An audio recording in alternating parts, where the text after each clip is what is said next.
So, I am very curious to know about your journey from a solo form, which in performance is actually done in a kind of direct communication with the audience, where everything that is going to be performed is explained, spelled out, and then you perform it, then you go back to the microphone, talk about what you're going to do, and perform again. From there to a choreography, which could be in groups and all kinds of things, and then now back to a kind of solo performance, which is perhaps thematically connected, two or three pieces that are connected or not connected. I don't know how it's going to be for you, but if you would like to talk a little bit about that journey. So, Kathak, of course, as we know, is when it's performed solo, the whole arena of khula nach, as it is called, this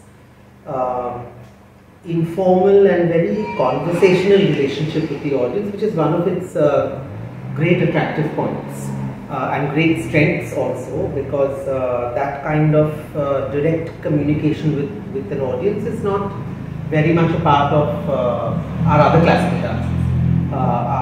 So that I think is something that makes Kathak very special. And accessible. And accessible.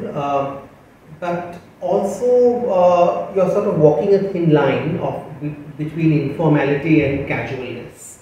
And also over something that even Raniji, our guru, used to refer to very often, something that switched her way of thinking about Kathak. She said that, Kathak dancers had this, what is the word she used? This bad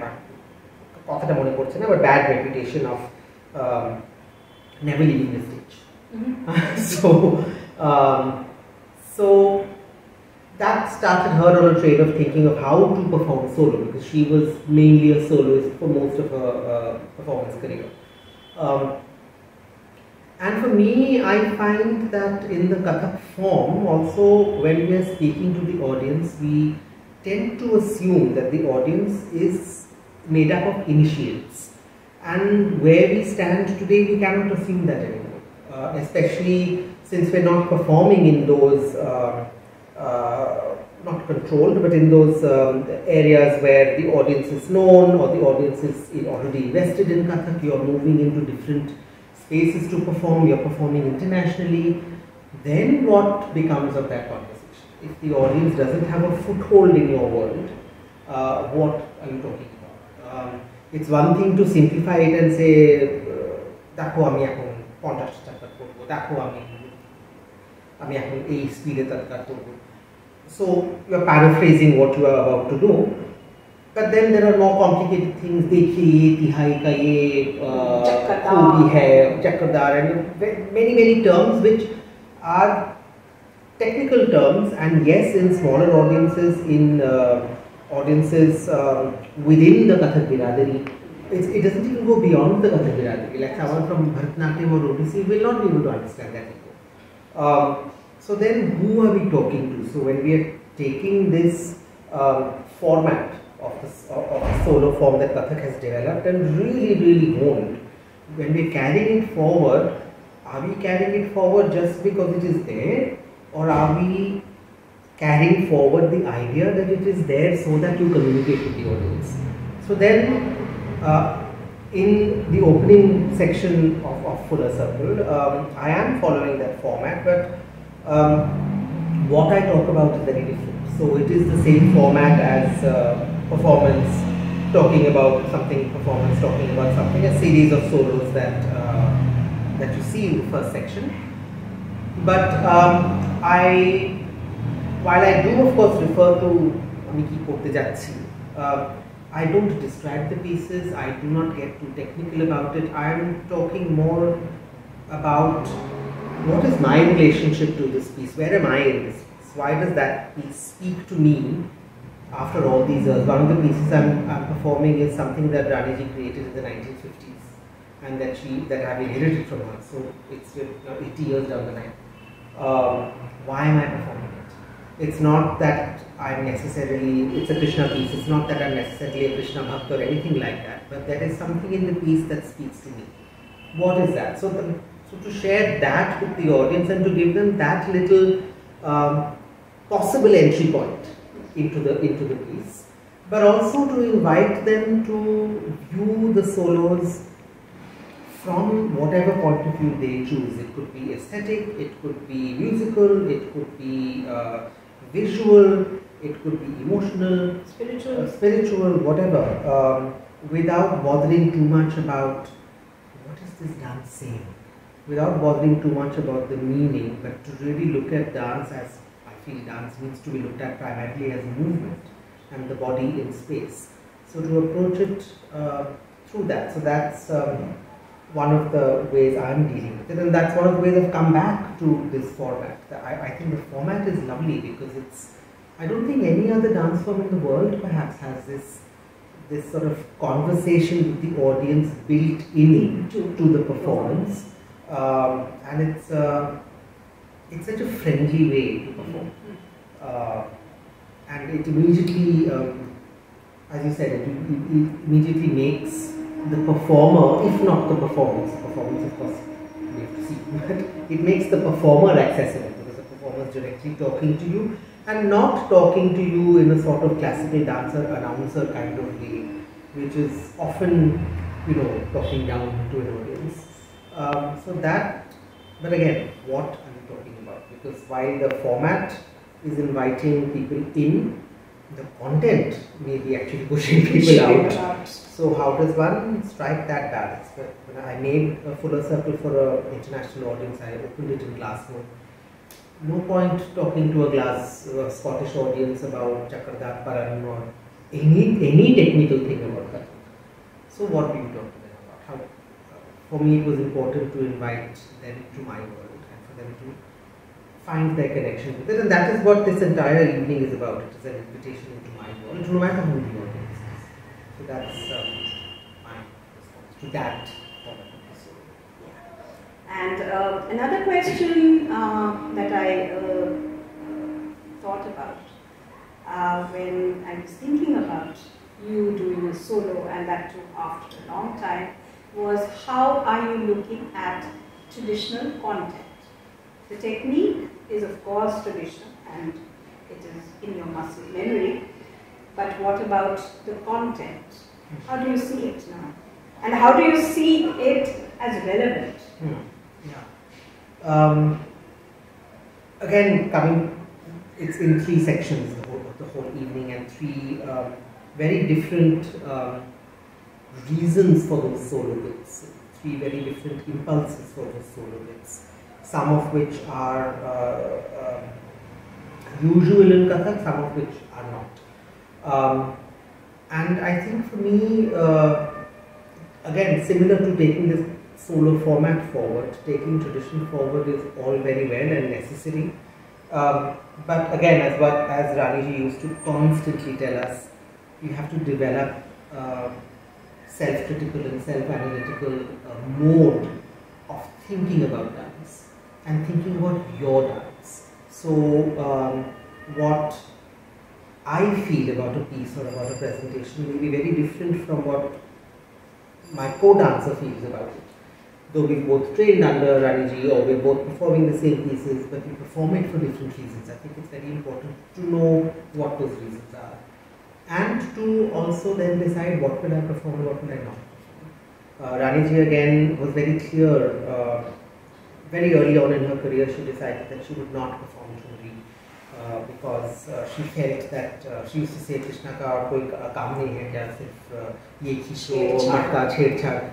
So she was not really taken with that at all. But she performed Ras in its entirety. So the chhed-chhad versus the Ras. So that's a decision. I mean, she did not see it as a socio-political decision or a gender-based decision. Perhaps, but those are, it is who you are that makes you say, okay, this entire tradition is there, and this works for me, this does not work for me. So that's where the relevance of tradition comes in. It's not about necessarily the content of the tradition being directly relevant. Is it saying something to me? Is it speaking to me? So again, in my first section, there are rhythmic pieces. There are two expressional pieces. Both the expressional pieces are from the tradition.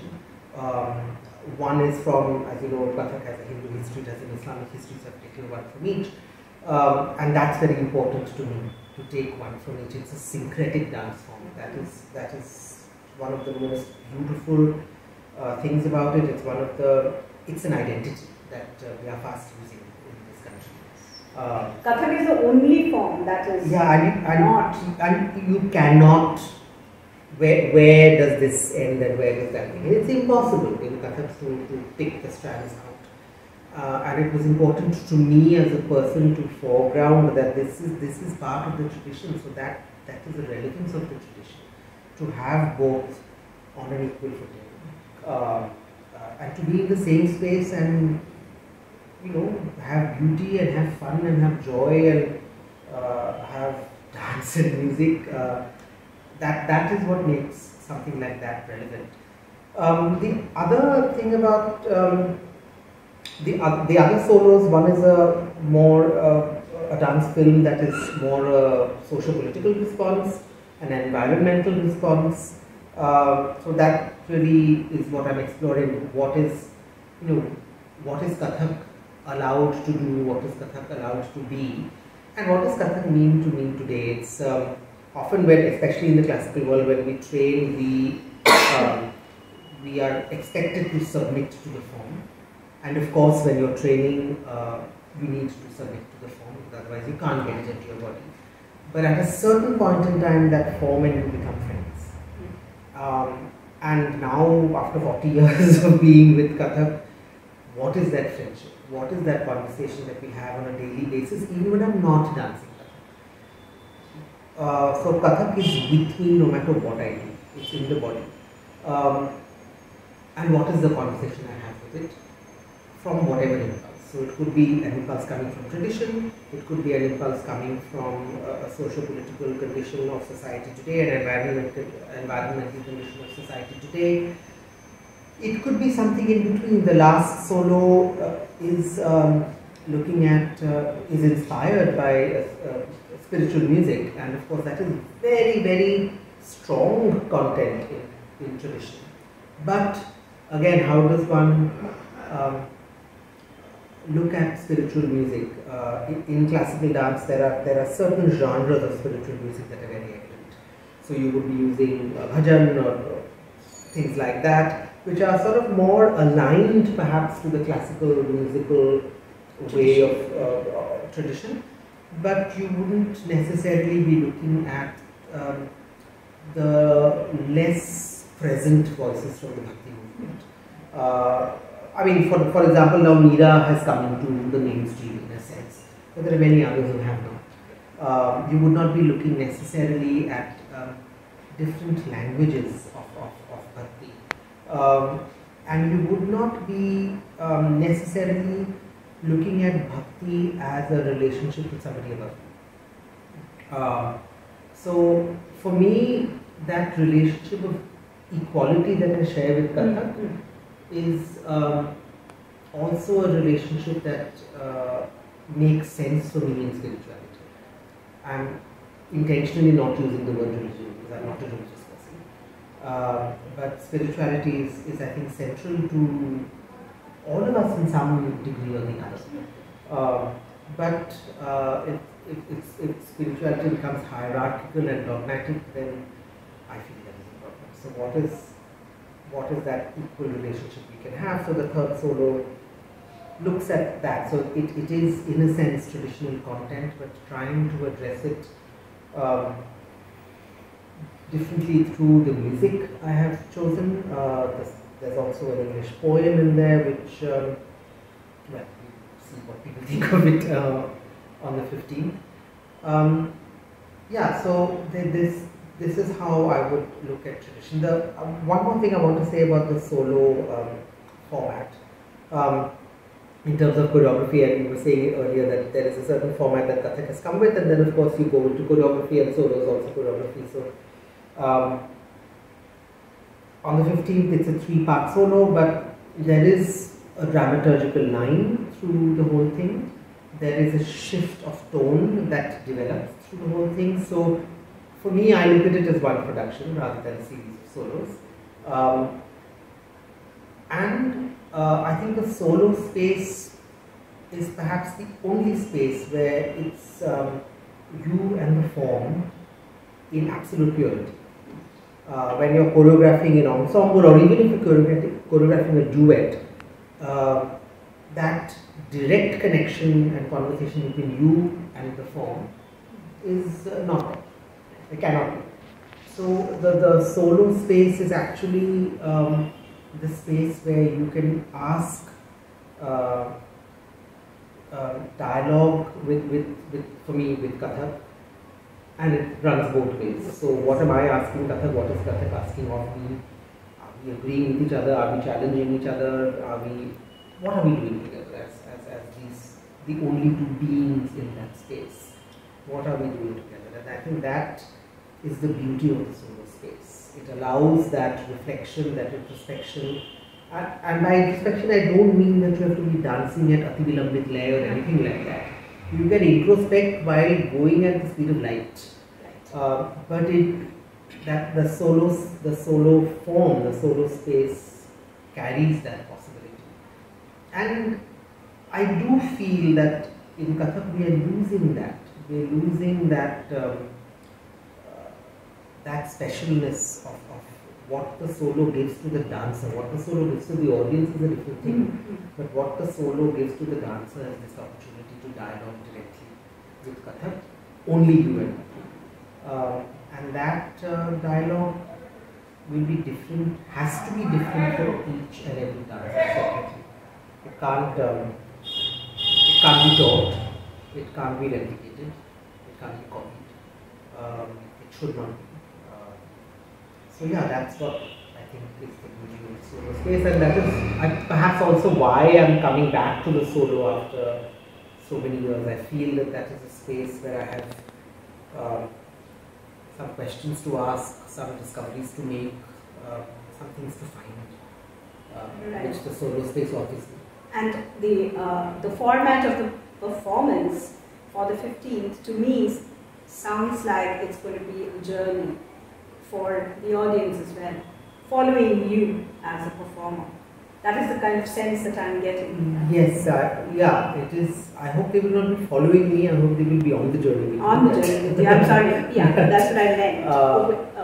Yeah, sort of a sort of movement yes. from one space to another. Yeah. That is the kind one space to another, and really the way it is structured, and also why it is called fuller circle with the ER in brackets, is that full circle and fuller circle. Yeah, full circle and fuller circle, and really where did I start? I've come back. Where did I come back? And what did I find along the way? And coming back to that starting point, how has that starting point now completely changed because this circle has happened? So I think that's and with various concentric circles. Yeah, absolutely. So I think that is sort of the germ of what lies at the core of the piece. Okay. Completely look forward to the journey. Thank you. With Thank you very much. Thank you. Thank you. Everybody please be there on the 15th of March at Gyan Manch, 7 p.m. See you there. Thank you very much. Thank you, Bharat. Thank you.